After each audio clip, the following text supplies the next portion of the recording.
Assalamualaikum warahmatullahi wabarakatuh. Bismillahirrahmanirrahim. Ila hadratin nabiyil mustafa Muhammad sallallahu alaihi wasallam wa ala alihi wa sahbihi ajma'in. Lahumul Fatihah. A'udzu billahi minasyaitonir rajim. Bismillahirrahmanirrahim. Alhamdulillahi rabbil alamin. Arrahmanir rahim. Maliki yaumiddin. Iyyaka na'budu wa iyyaka nasta'in. Ihdinas siratal mustaqim. Siratal ladzina an'amta 'alaihim ghairil maghdubi 'alaihim waladdallin. Rabbighfirli wa liwalidayya amin.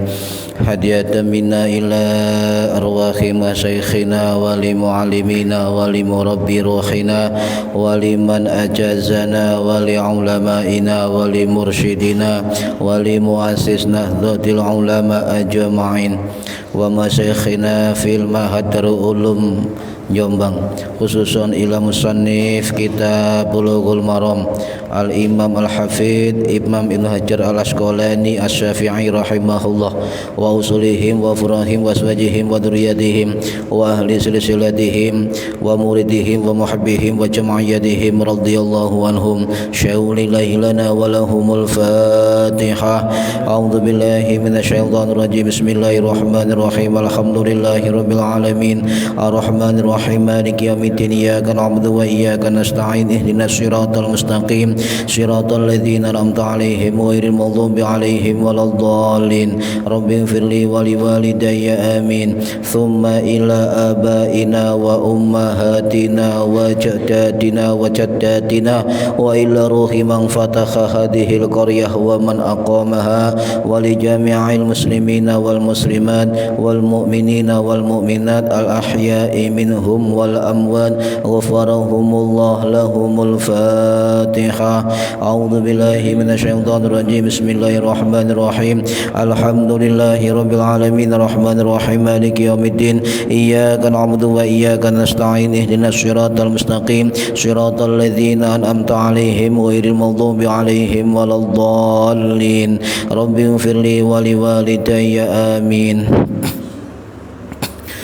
Astaghfirullah Rabbal baraya. Astaghfirullah minal khataya.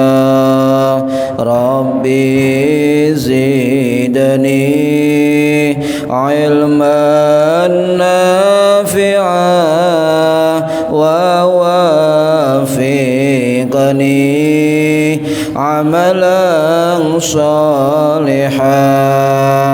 Tambah suwe awat tambah tua, tambah suwe umur tambah sudah, tambah dunya lali sing kuwasa, tambah dosa mlebu neraka.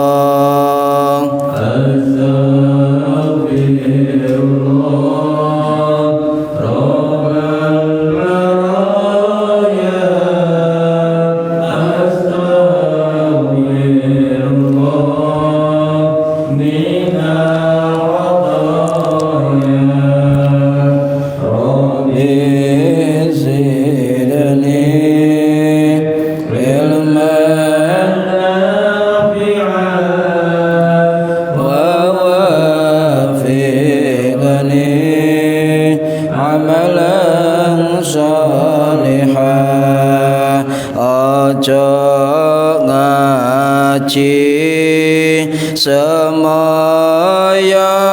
tua durung karuan umurmu dawa. Aja ngaji semaya soge durung soge nyawa wis mulih. Astagfirullah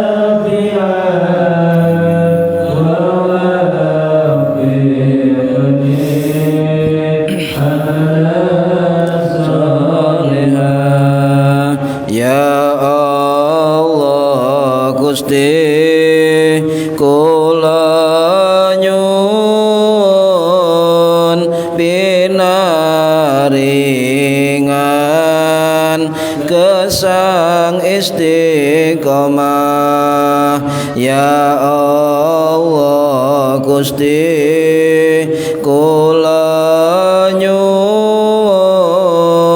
menawi pecah husnul khatimah. Amin ya Allah, amin ya Allah, amin ya Allah, amin ya Allah. Al-Fatihah. A'udzu billahi minasyaitonir rajim. Bismillahirrahmanirrahim. Alhamdulillahi rabbil alamin. Arrahmanir rahim. Maliki yaumiddin. Iyyaka na'budu wa iyyaka nasta'in. Ihdinas siratal mustaqim. Siratal ladzina an'amta 'alaihim ghairil maghdubi 'alaihim waladdallin. Rabbi ighfirli wa liwalidayya. Amin.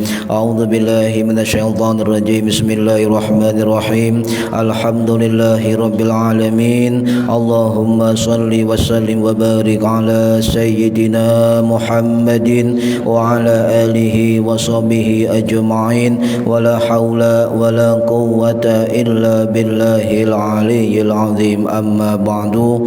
Yang saya hormati para bapak, para ibu, hadirin hadirat sekalian, mudah-mudahan yang hadir fi hadza majelis dan juga yang mendengarkan, yang menonton mendapatkan barokah, manfaat, maslahah wa ni'mat wa salam wa sa'adah wa syafa'ah fid dini wad dunya wal akhirah.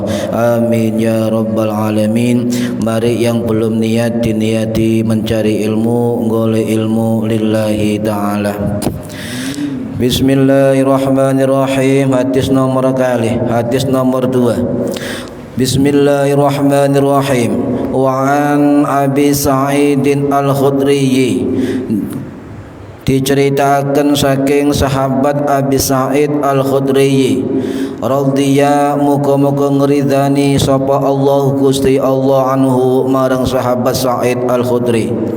Qala dawu sapa sahabat Abi Sa'id Al-Khudri, qala dawu sapa Rasulullah sallallahu alaihi wasallam, innal ma'a satamane banyu iku tahurun, suci dan mensucikan, la yunajjisuhu kang ora najisaken ing banyu apa syai'un suwiji-wiji.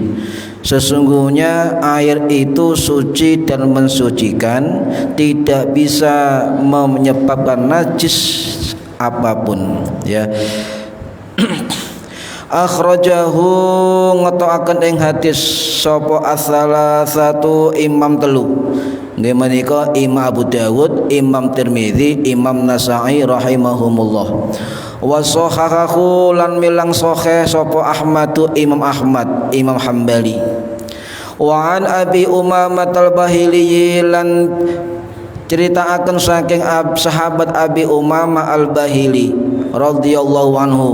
Qala ngendika sapa Abu Umamah, qala Rasulullah sallallahu alaihi wasallam, innal ma'a satamane banyu iku la nujajisu ora najisaken ing banyu apa syai'un suwiji-wiji, illa ma ghalaba angin barang kang lindih, barang kang ngobah alarihi ing atase ambune banyu, au ta'mihi utawa rasane banyu, au launihi utawa warnane banyu. Akhrajahu ngetokaken ing hadis sapa Ibnu Majah, Imam Ibnu Majah rahimahullah. Wa dha'afahu lan milang lan dhaifaken ing hadis sapa Abu Hatim, Imam Abu Hatim Ar-Razi rahimahullah. Walil Baihaqi lan kedua Imam Baihaqi rahimahullah, al-ma'u tahuru utawi banyu iku tahurun, suci dan mensucikan, illa inta ghayyara kejaba lamun owah rihuhu ambune banyu, au ta'muhu dan rasanya air, au launuhu dan warnanya air, binajasatin sebab najis, tahdutsu fihi kang tumeka fihi ing dalem banyu. Para hadirin ingkang minulya yang saya hormati, ya, ini ngaji ini itu gabungan antara fikih, antara hadis, sejarah, ya, para sahabat dan ahli hadis. Karena memang hadisnya begini, ada hadis, ada isi hadis, ada yang mengeluarkan hadis, ya, status hadis. Wa an Abi Sa'idin, dan dari Abi Sa'id Al-Khudri, ini sahabat Nabi Abu Sa'id Al-Khudri, sahabat Nabi radhiyallahu anhu yang wafat tahun 693 Masehi di Madinah, yaitu di makam Baqi' Madinah, ya. Jadi nama aslinya beliau bukan Abu Sa'id, itu hanya panggilan dari Kanjeng Nabi Muhammad sallallahu alaihi wasallam. Nama aslinya beliau adalah Sa'ad bin Malik bin Sanan, ya, itu nama asli beliau.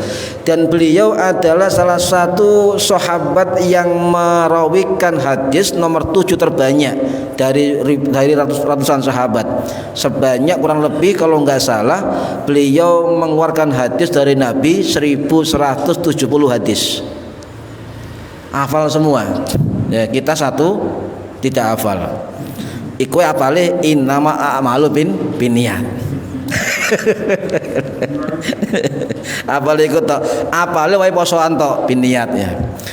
Lah para hadirin rahimakumullah, dalam kitab-kitab para ulama biografi sahabat ini sangat menarik. Saya akan ceritakan tentang kisah Wali Songo, mengapa mereka memakai pendekatan tasawuf dengan banyak karomah-karomah yang kemudian masyarakat tertarik masuk Islam. Ini saya ceritakan, ada sahabat-sahabat Nabi yang memang dia kembali kepada bangsanya dan membuka agama Islam dengan cara-cara tasawuf. Biar kita paham, nanti cara-cara Wali Songo bid'ah, bukan. Ini adalah sanad keilmuan dari para sahabat sampai Kanjeng Nabi, ya. Biar ini kata guru saya, sampaikan ini biar tidak salah paham.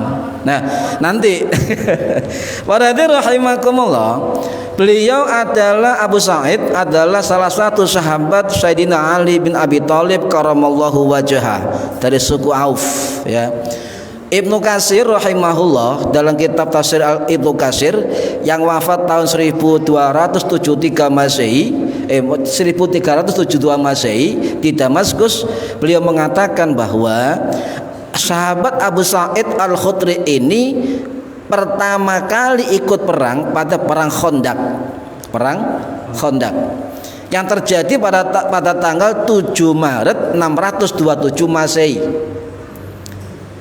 Dalam keterangan lain, kalau penjenengan tidak pernah dengar nama perang Khandaq, ini ada nama lain yang ditulis oleh Imam Ibnu Sa'ad rahimahullah, ulama ahli sejarah tabi'in yang wafat tahun 845 Masehi, dalam kitab Tabaqatul Kubra. Kalau orang nggak mengenal perang Khandaq, maka nama lainnya adalah perang Ahzab, Khandaq dan Ahzab. Ini harus paham. Lah, keterangan lain ternyata dari pasukan Quraisy, Mekah, kafir Quraisy itu berjumlah 10.000 pasukan. Ada yang mengatakan 24.000 pasukan. Wallahu alam ya, sejarah kan berlainan. Pasukan Muslim itu berjumlah 3.000 pasukan. Dan itu diserang Madinah oleh pasukan Quraisy dipimpin oleh Abu Sufyan. Dan perang ini dipimpin langsung oleh Nabi kita Muhammad sallallahu alaihi wasallam. Itu pemimpin. Jadi kalau ada pemimpin harus di depan. Namanya imam di depan. Kalau belakang makmum masbuk. Jadi dulu kalau perang, Bu, dulu sehingga perang di depan, pemimpin kita di depan. Kayak perang 45 November ya, 45, kiai-kiai kita di depan semua perang, ikut di depan. Kiai-kiai kita, Kiai Fakih Mas Kumambang ikut perang. Kemudian Kiai Maksum ikut perang. Kiai Zubair ikut perang. Banyak Kiai Gesek yang ikut perang. Kiai Fakih juga ikut perang. Banyak di depan, enggak di belakang. Berarti sunnah itu. Jadi kalau perang di depan sunnah, sebab Nabi juga memimpin perang di depan. Nah, kemudian dimenangkan oleh pasukan Muslim. Kok bisa jumlah 3.000 orang tanpa punya alat modern, ya? Kemudian pasukan Quraisy ditunjang dengan 3.000 kuda, 1.500 onta. Coba jenengan hitung, Bu, Pak, regane kuda saniki pinten? Ayo. Semerep sampe. Harga kuda berapa sekarang? Kuda sing perang lho, Bu. Kuda-kuda sing pasar itu, ndek. Sing perang gagah nih. Anggap aja satu kuda itu 60 juta. Nah, ini pasukan Quraisy ada 4.000 pasukan kuda. 4.000 kali 60 juta berapa nih? Biaya perang nih. Onta berapa yang paling bagus untuk perang? Bukan onta perumahan, ini onta perang. Anggap aja 100 juta per onta yang paling bagus kali 1.500 onta. Loh, mahal banget perang biyen itu, ya kan? Kanjeng Nabi hitung-hitung, ya nama Nabi minta Allah menang ya menang, tapi perlu ikhtiar. Akhirnya rundingan, sahabat semua dikumpulkan bagaimana kita cara menghadapi Quraisy yang berlipat ganda pasukannya. Akhirnya ada sahabatnya nama Salman Abu Samad Al-Farisi, ya, dia berasal dari Persia. Itu menceritakan kepada Kanjeng Nabi bahwa ada salah satu taktik perang yang dulu pernah dilakukan oleh orang Persia kuno. Apa itu? Membuat parit. Ya, ini kan, membuat parit. Jadi sekeliling Madinah dikelilingi parit. Ya, itu sekitar 40 hasta. Lebarnya 40 hasta, dan itu sekeliling Madinah itu dikerjakan seluruh penduduk, ya, terlibat tanpa bayaran. Nah, itu kan bekerja sampai 6 hari, 1 minggu selesai. Tapi anehnya alat-alat untuk menggali parit dari mana? Selain milik para sahabat penduduk Madinah, juga dipinjami atau pinjam kepada orang Yahudi dari suku Hudzairah. Tuh. Berarti kalau sampean pinjam alat ke tetangga Kristen, tetangga Yahudi boleh. Wong Nabi ketika perang pinjam alat ke suku Yahudi. Boleh. Tetapi ketika perang terjadi, suku Hudzairah ini berkhianat di belakang. Ini kan. Nah, itu cerita. Jadi dengan saran Sam Al-Farisi inilah kemudian jadi waktu itu sudah ada linggis, sudah ada. Memang kitanya begitu kitabnya. Linggis, ada sing pacul, ada skrop, ada macam-macam, gitu kan. Sudah ada waktu itu alat-alat seperti itu. Ya. Nah, para hadirin rahimakumullah, sehingga kemudian dari itulah singkat cerita kaum muslimin mengalami kemenangan, yang korban syuhada dari kaum muslim sebanyak 6 orang dan yang meninggal dari kaum kafir sebanyak 8 orang. Ya gak perang ono parit. Jadi hanya berhadapan sedang Ali dengan siapa dan sebagainya. Jadi tapi menang, ya. Para hadirin rahimakumullah, ada juga suku lain yang beragama lain bukan muslim itu membantu Kanjeng Nabi untuk intel masuk ke barisan Quraisy dan sebagainya. Itu perang begitu. Jadi tidak boleh kemudian kita mengatakan itu Kristen, itu Hindu, itu Buddha. Jangan. Ini urusan dunia. Boleh. Bekerja ikut Cina. Boleh. Jangan kemudian sampean. Ya, ini ada cerita begini para ibu kalian. Jadi ada orang anaknya 5 bekerja di bank. Kemudian ikut golongan hijrah itu lah. Sing celanae ndukure niku rumus kene batuke ireng terus jangkote sak mene dengan kerja di bank haram, riba. Akhirnya keluar dari bank. Kemudian jual yang bernuansa sunnah, minyak wangi keliling. Jadi bayaran di bank itu sekitar 8 juta ditinggal dodolan minyak wangi.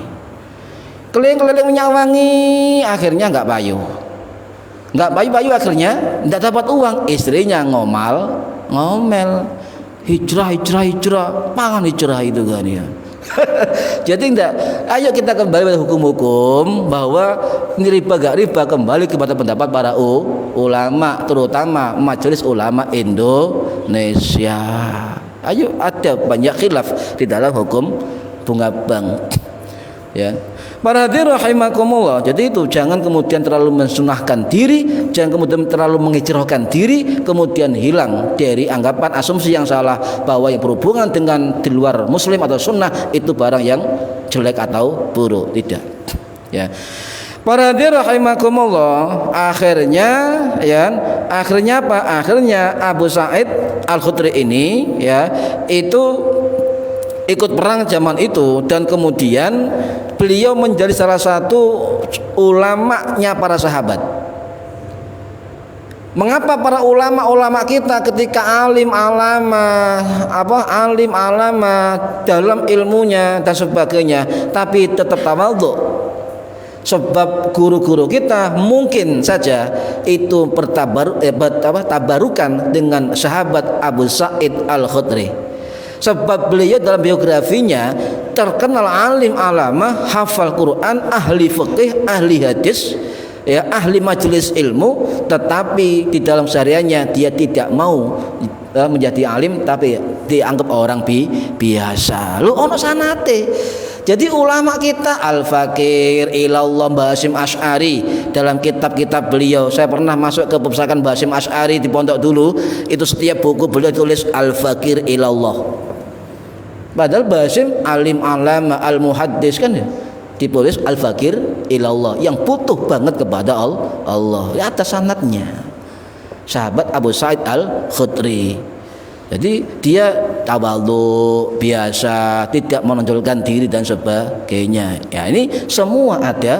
Jadi apapun yang dilakukan oleh ulama-ulama kita, guru-guru kita, semua ada sumbernya. Ini para hadirin rahimakumullah, bahkan saking alimnya, saking khusyuknya beribadah, beliau terkenal ahli khusyuk beribadah dan lama ibadahnya. Sehingga suatu saat dalam suatu kitab diceritakan beliau disuruh menjaga kanjeng Nabi pada malam hari karena ada musuh di depan. Malam hari beliau sholat ya sambil menjaga Nabi, sholat malam sambil membaca surah Al-Kahfi. Kemudian panah tertancap di dadanya, panah tidak terasa. Nah, bayangkan, panah tertancap di dada beliau tidak terasa. Coba ibu-ibu kena kemiti cowili wis sambatan nang bojone, Pak, kena dom. Ini sahabat Abu Sa'id tidak terasa, panah ya di tepat di dadanya tidak terasa. Sampai ada suatu riwayat beliau menjaga kanjeng Nabi sampai 10 panah tertancap dalam tubuhnya, tidak terasa. Saking khusyuknya sholatnya.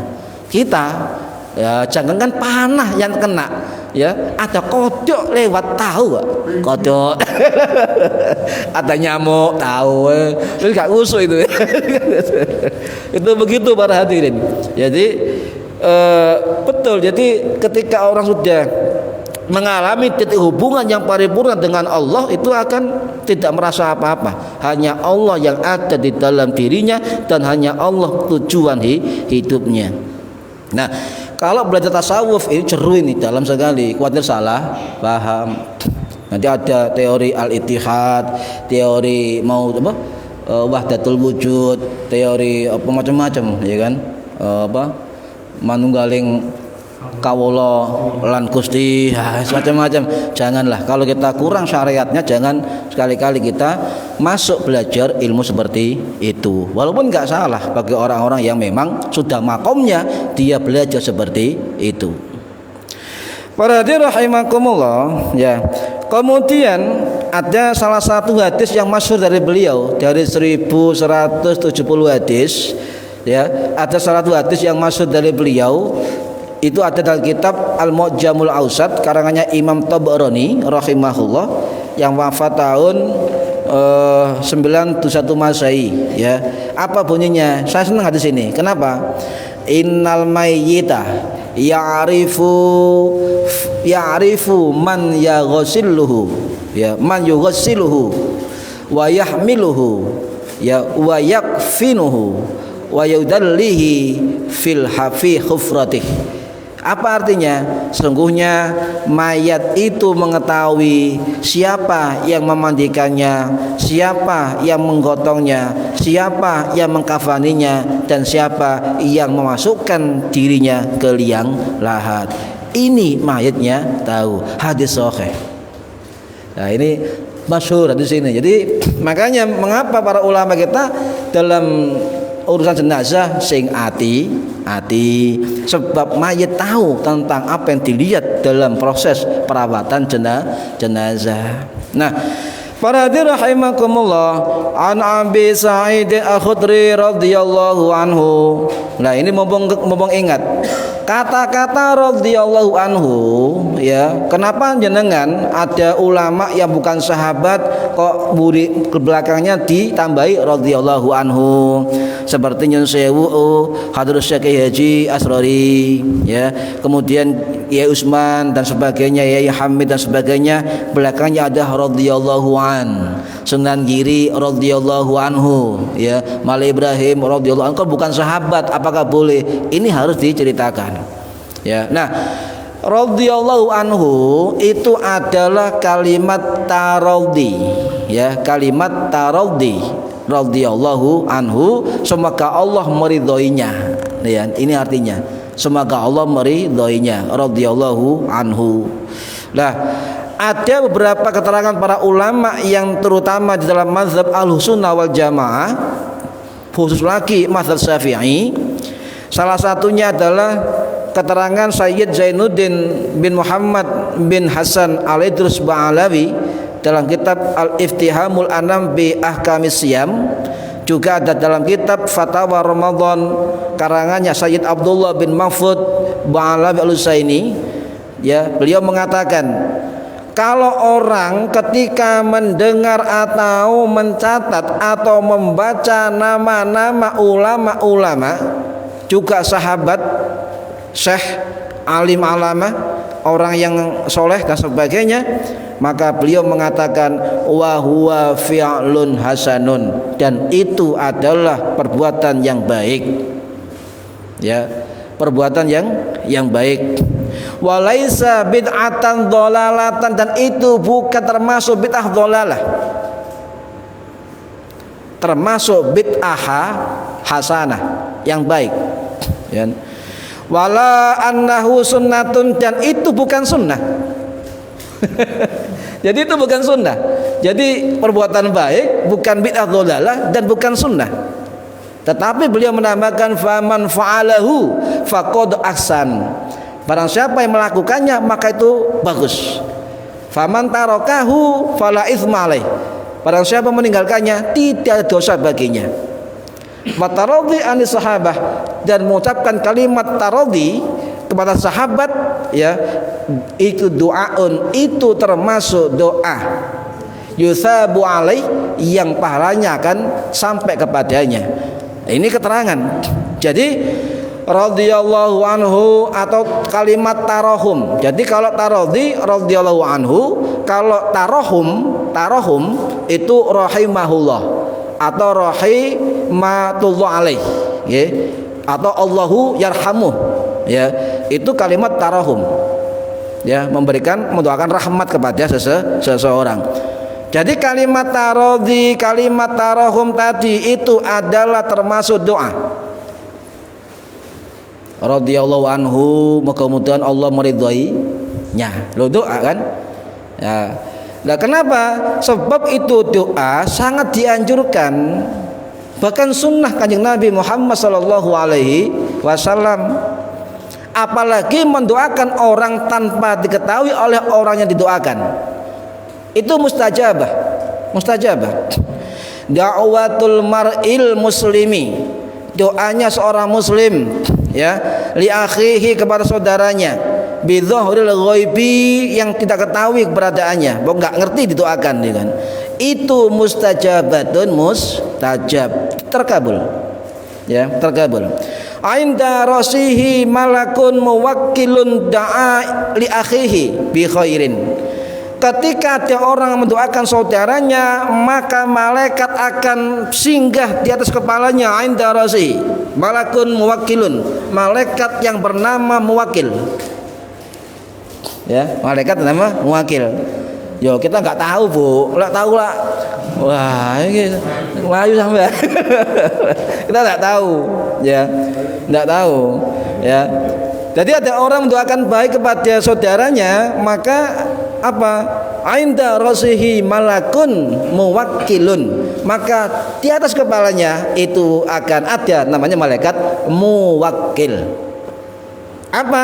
Qala, maka berkata siapa? Al malakul muwakkilu bihi, kepadanya orang berdoa radhiyallahu, misalnya ya, radhiyallahu anhu, mudah-mudahan Allah meridhoinya, maka malaikat akan menjawab amin walaka bimithli, amin semoga juga untukmu.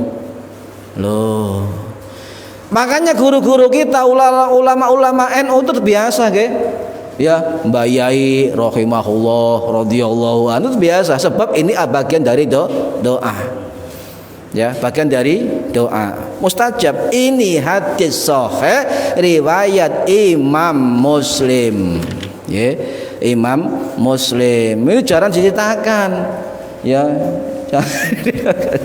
Jadi kalimat itu ya belum ada zaman Kanjeng Nabi, belum ada. Ini keterangan tadi kan, ya. Jadi wala annahu sunnatun, bukan sunnah, ya kan. Tapi orang-orang nggak konsisten ketika mereka mengatakan hafizahullah, ya, hafizahullah, itu juga tarahum. Harus konsisten. Kalau itu bid'ah ya katakan bid'ah. Ya begitu, Pak. Oke.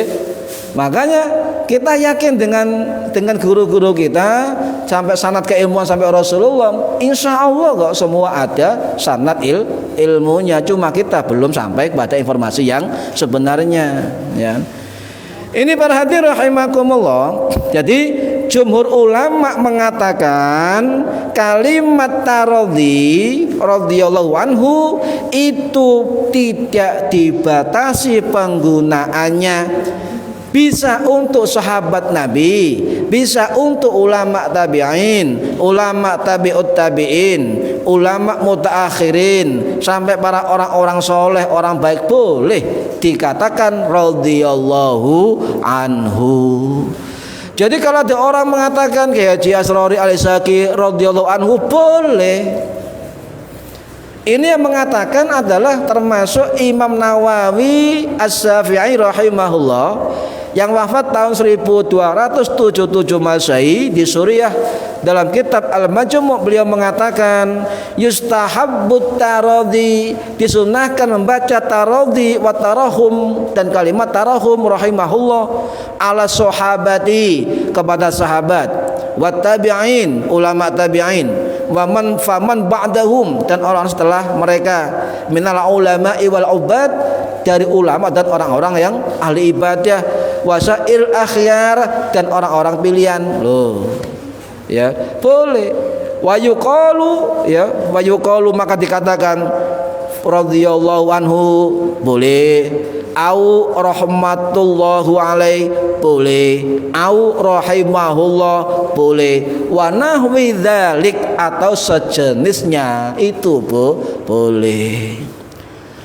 Syaikhul Qadir Al-Jilani qaddasallahu sirrahu, itu kage, ya, boleh. Wa nahwu dzalik, atau semacamnya itu boleh.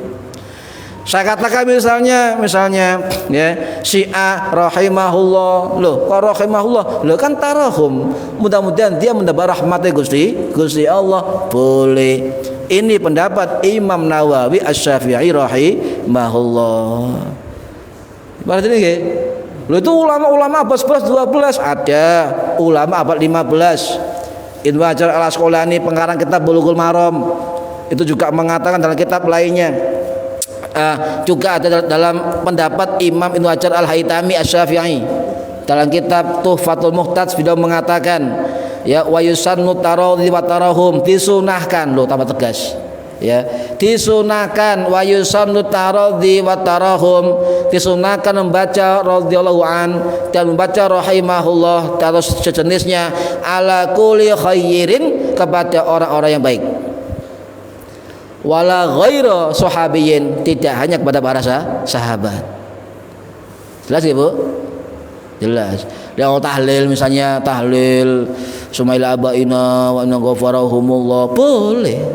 Ya wa nahwu dzalik atau sejenisnya boleh, yustahabu wa yusannu. Loh jelas. Ya, ini adalah dari mazhab Syafi'i. Ini perhatian rahimakumullah, bahkan dari mazhab lain juga ada. Contoh dari ulama mazhab Maliki yang diwakili oleh Imam An-Nafrawi Al-Maliki yang wafat tahun 1714 Masehi. Beliau tegas mengatakan yazuzu taradhi, boleh mengucapkan taradhi. Ya. Jadi saya simpulkan jumhur ulama itu mengatakan hukum mengucapkan taradhi, mengucapkan tarahum tadi itu boleh, bahkan di dalam ulama Syafi'i itu bahkan yusannu, disunnahkan. Wes mantep nggih? Mantep. Mbah sampean meninggal di kholi rahimahullah tidak apa-apa, sebab ada kata-kata ala kulli khairin, setiap orang-orang yang dianggap baik. Boleh. Itu doa. Ya, doa gak gini saja Allahumma firlahu, bukan. Ya, radhiyallahu anhu juga bagian dari doa. Radhiyallahu, maka mengridani sapa Allah anhu marang sapa, maka malaikat di atas kepala kita langsung mendoakan podo. Begitu ya. Jadi kita sering-sering berdoa, sebab untuk doa untuk orang lain itu mustajabah ya, pasti dikabulkan dan diampuni. Bismillahirrahmanirrahim. Qala Rasulullah sallallahu alaihi wasallam, innal ma'a sa'tamane banyu. Nah ini, kenapa hadis ini redaksinya al-ma'a bukan ma'un? Ya. Nah, ini harus difahami. Ya, al-ma'a itu di situ depannya ada apa? Al-ma'a. Huruf alim, alif dan lam. Ya, al-ma'a dari kata ma'un, air. Kemudian ada alif lam di depan al, alif lam, ya, alif lam. Itu kalau dalam nahwu dinamakan istighraqiyah. Ya, pengecuali apa? Maknanya menyeluruh, ya. Kullun, ya, menyeluruh. Nah, keterangan ini itu salah satunya diterangkan oleh Imam Sibawayh rahimahullah, ya, salah satu ahli nahwu, ahli tata Arab, bahasa Arab, tetapi bukan orang Arab.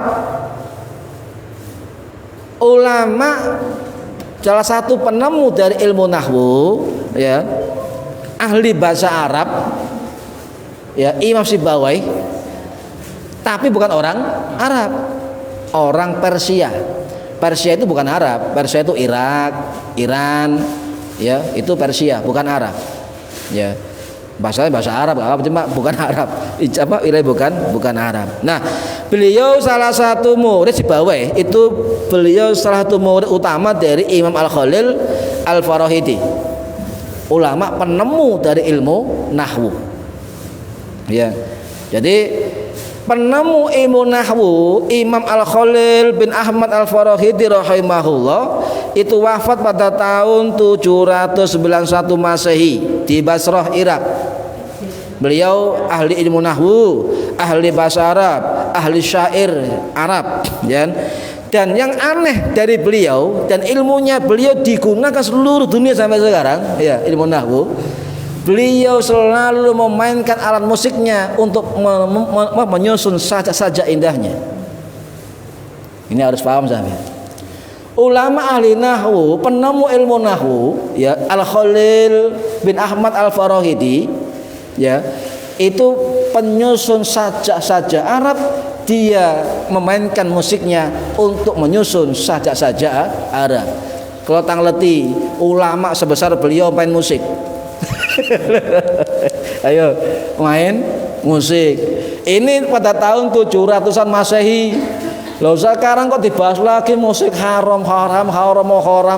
Ayo kita baca sejarah para ulama dulu. Jangan kemudian musiknya enggak islami, tergantung. Orang-orang tasawuf ma'rifat itu dengan musik sebagai wahana kedekatan kepada Allah. Ya. Enggak kemudian haram tapi jero omahe gitaran dhewe lah susah deh kan. Ya. Haram omahe karaokean dhewe lah. Enggak konsisten. Tidak konsisten. Nah, alif lam itu ya itu kalimat ta'rif ya, memakrifatkan suatu kalimat ya. Jadi yang termasuk alif lam itu adalah termasuk lafadz kullun, semua air gitu. Ya al-ma'u utawi banyu, maksud semua air ya. Kayak alhamdu segala puji begitu. Ya, itu kalau kita bahas tentang itu. Nah, hadis yang kedua ini para hadirin itu terkenal dalam dunia ilmu hadis sebagai hadis sumur budhah. Sebab asbabul wurudnya itu ada sahabat Nabi yang tanya para Nabi, apakah boleh kita berwudu memakai sumur budhah?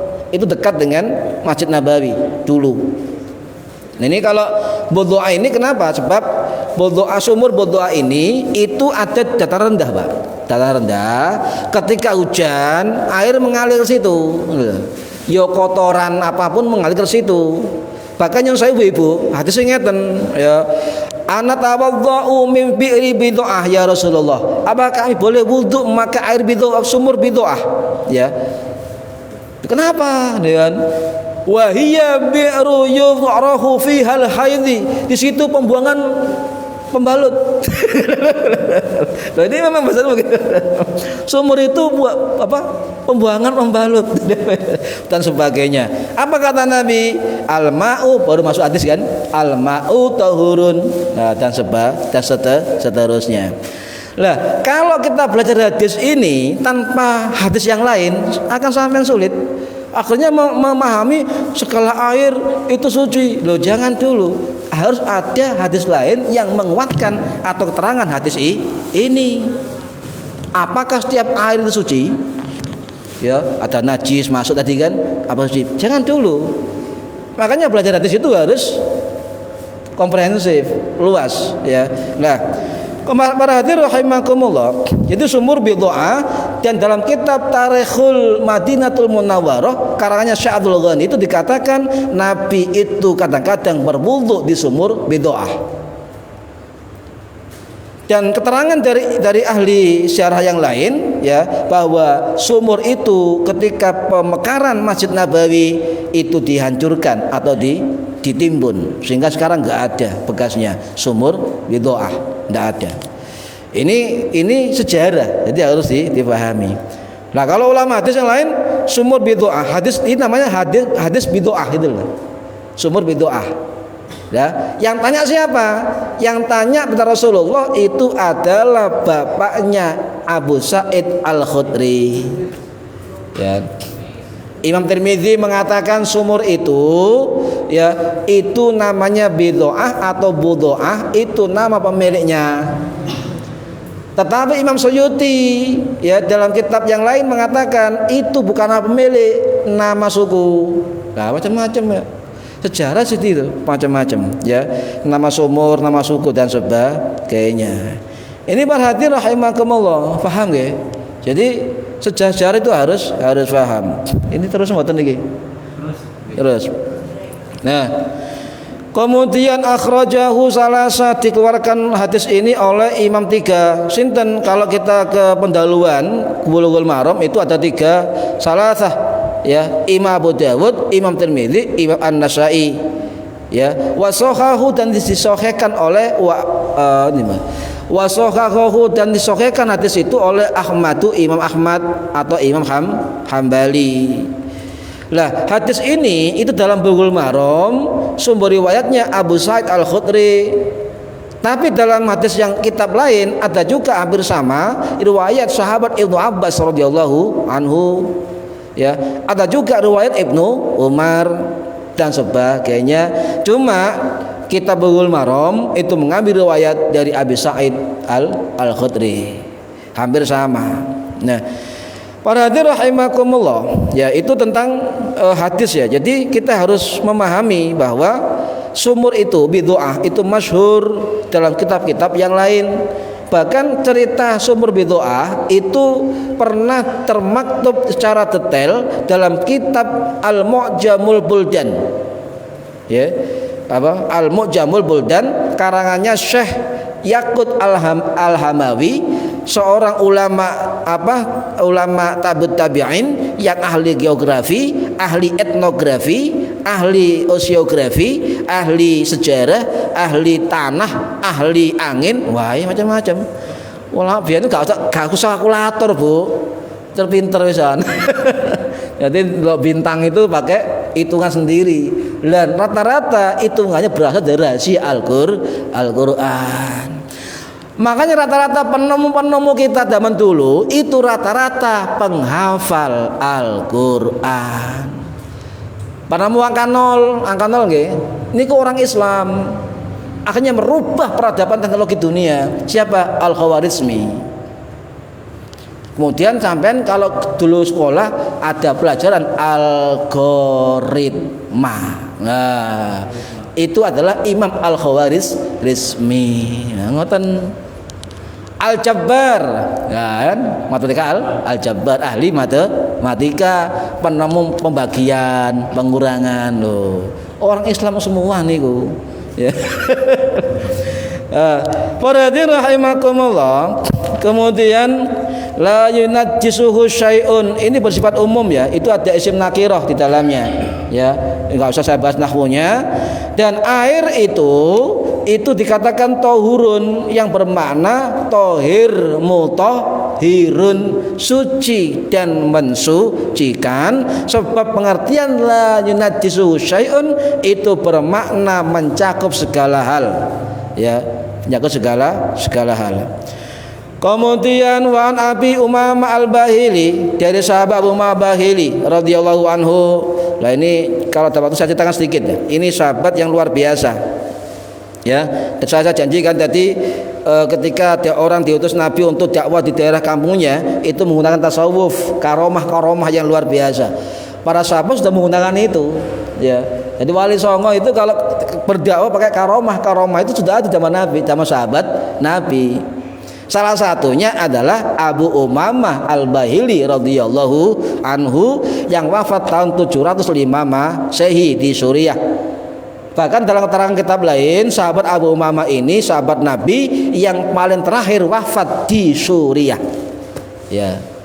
Dalam usia 79 tahun, ada mengatakan 106 tahun. Meninggalnya asik beliau meninggalnya. Apa? Bermunajah di musola rumahnya, ada panggilan dari malaikat, sampean wae mati lo ya. Oh, coba sampean ngono, Bu. Sik tak adus aku banget. Indah kan? Asik gitu loh. Ya. Assalamualaikum, waalaikumsalam. Sama wae mati loh Abu Umamah, nih kan. Sik. Kalau sahabat Umamah siap karena sahabat. Coba kita. Assalamualaikum, sinten Israel. Gopo sampean. Apa anake kok ono wis. Kate ngenteni gak usah. CL ngenteni L. Sajamkas nggih, gak iso. Imam Ghazali ketika meninggal tahu kalau dirinya mau meninggal, mandi sendiri, ngafani sendiri, tidur mapan sendiri, mati dengan husnul khotimah. Ngerti? Nah kita, ya Allah alam. Lah, Abu Umamah Al-Bahili ini, menurut saya ya, itu jenggotnya warna kuning. Jadi Abu Umamah itu berjenggot dan beliau selalu menyemir jenggotnya dengan warna kuning. Jadi orang-orang berjenggot warna-warna nggak apa-apa kecuali hitam, nggak boleh hitam. Ya. Jadi kalau orang yang beruban jenggotnya atau rambutnya tidak boleh disemir hitam. Cek itu ayu, ojo hitam. Selain hitam sunnah, kuning, coklat, abang. Lah iso abang kuning hijau rambut ya asik pelangi ya. Pelangi. Nah, kalau ada orang mengatakan jenggot sunnah, monggo itu pendapatnya, ya. Brewok sunnah, monggo pendapatnya. Tapi kadang banyak orang lupa para hadirin. Dalam keterangan kitab-kitab ulama, termasuk kitab Isti'ab fi fiqhis sahabah, ya. Dan juga dalam kitab yang lain yang namanya Al-Isabah fi Tamyizis Sahabah karangannya Hajar Asqalani, itu diceritakan ada sahabat yang dekat dengan Kanjeng Nabi yang bernama sinten sahabat Qais bin Sa'ad bin Ubadah, bahwa beliau tidak berjenggot sama sekali, tidak berkumis sama sekali. Sahabat yang digelari dengan ajudan Nabi Muhammad sallallahu alaihi wasallam. Loh, sampean biar paham. Jadi gak jenggoten, gak brewoken atau gak brengosen, ada sahabat Nabi sing begitu, memang gak tumbuh jenggot. Jadi sing gak jenggoten ojo dijenggot-jenggotno. Enggak apa sunah Nabi online. Enggak usah, biasa-biasa saja, nggih. Nggak usah kemudian berewok. Oh, iku mau setara ke segini. Memang ada tata cara masing-masing sama keilmuannya. Tetapi kalau sampai berjenggot, monggo yang rapi, ya. Kalau pakai Ibnu Umar segini, ya. Tapi nek jenggote arang-arang, Bu. Ya, oh jadi didawakno. Masya Allah. Kalau ningali sunah jenggote 6 gelintir. Jadi wiritane mar sembayang habis sholat tidak boleh berzikir, bid'ah. Tapi dae dolenan jenggot. Subhanallah. Tambah bid'ah itu. Oke, paham nggih? Nah, terakhir karomah beliau begini. Ketika diutus oleh Nabi, ya, Nabi ke kampungnya, ayo dakwah ke sana, ke kampungnya. Itu lapar, beliau masuk lapar, dan tradisi suku Bahilah, Al-Bahili, ya, itu ketika makan pakai darah yang digoreng. Apa namanya, Bu? Nah, ya kan? Nah, Abu Umamah tidak mau karena haram, ya. Kemudian disuguhi itu oleh orang-orangnya, tidak mau, diusir. Kemudian beliau tidur di bawah pohon, didatangi malaikat, dan beliau diberi susu dari surga oleh malaikat. Dan setelah minum susu itu tidak pernah haus beliau. Loh, ini karomah. Kemudian diboikot sama orang kampungnya, gak beri makan, gak beri ini kan. Tapi ketika mati. Tapi ketika datangi segar bugar, ya. Duh, kok bisa? Saya sudah minum susu yang tidak ada di dunia. Akhirnya sadar orang kampungnya, karomahnya luar biasa, sehingga sak kampung Islam kabeh. Sama enggak dengan Mali Songo? Sama. Dakwah berbasis karomah itu sudah ada di zaman sahabat Nabi. Niki, tapi jangan niru karomah yang satu ini. Abu Umamah apa? Ketika beliau nggak punya uang 3 dinar, semua dikasihkan orang, nggak sanggup kita, Bu. Nggak sanggup kita. Kadang-kadang kita sendiri buka dompet dan pengemis milih-milih. Kena cerikan. Saya juga begitu, sama. Ini angel berat ini kan. Tapi beliau tidak. Satu kasihkan, tidak ada uang sama sekali. Dan beliau termasuk sahabat yang puasa sepanjang hidupnya. Jadi siapa mengatakan puasa hidup haram? Tidak. Beberapa sahabat berpuasa selama hidupnya, kecuali hari-hari haram.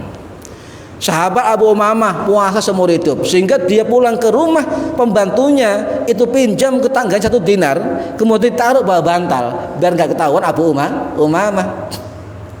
Ketika Abu Umamah mau tidur, dibuka, Bapak mau datang, dibuka bantalnya, ada 300 dinar. 1 dinar jadi 300 dinar. Wallahu a'lam. Ini yang nggak bisa ditiru, ya.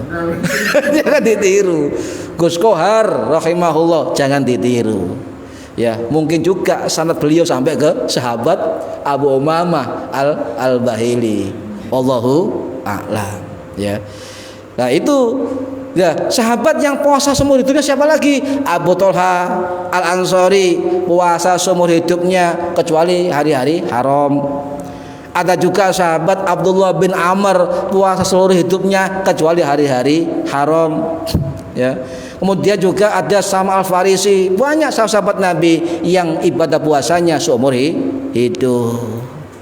Ya, ayo kembali pada sejarah para sahabat-sahabat Kanjeng Nabi, tidak kemudian dikit-dikit bid'ah, dikit-dikit bid'ah. Bu, wong dodol tape apa mune, Bu? Tapi ya. Wong dodol jeruk munine jeruk. Wong ngomong bid'ah munine. Berarti yang sering ngomong bid'ah atau jualan bid'ah. Enggak guyon-guyon. Yang tersinggung ya alhamdulillah. Oh ya, syukurane ya, astagfirullahaladzim. Oh ya, suwun nggih, mugi-mugi manfaat ini watunya wal akhirah. Al-Fatihah. A'udzubillahi bismillahirrahmanirrahim. Alhamdulillahi rabbil alamin arrahmanirrahim maliki yaumiddin. Iyyaka na'budu wa iyyaka nasta'in ihdinas siratal mustaqim siratal ladzina an'amta 'alaihim ghairil maghdubi 'alaihim waladdallin rabbi firli wa liwalidayya amin. A'udzu billahi minasyaitonir rajim. Bismillahirrahmanirrahim. Allahumma shalli wa sallim wa barik ala sayyidina Muhammad alhamdulillahi rabbil alamin. Allahumma 'allimna 'ilmal Qur'an wa 'allimna 'ilma la ilaha illallah wa 'allimna min ladunka 'ilman nasiru bihi kamil mahyatil mamat. Allahumma shalli wa sallim biha min barakatil ulama ilmu Mukarramin wa ila dzurriyyatina wa ahlina wa ahli baitina wa ala jami'il muslimin wa alhamdulillahi rabbil alamin. Wallahu a'lam bishawab. Assalamualaikum warahmatullahi wabarakatuh.